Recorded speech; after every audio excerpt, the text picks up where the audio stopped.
বর্তমান আমাদের সমাজে যখন আমাদের কাছে কোনো মানুষ আসে পানি পড়ার জন্য, বলে হুজুর আমার মেয়ের আমার ছেলের পেট ব্যথা, হুজুর আপনি একটু পানি পড়া দেন।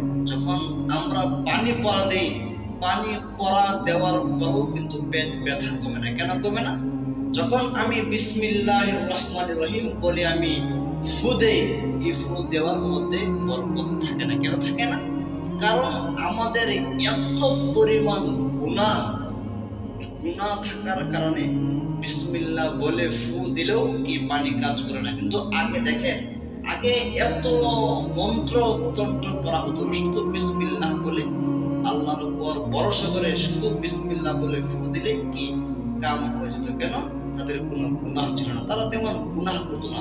তারা গুনাহ করলেও সঙ্গে সঙ্গে তারা তওবা করে ফেলতো। এখন যখন আমরা গুনাহ করি, আমরা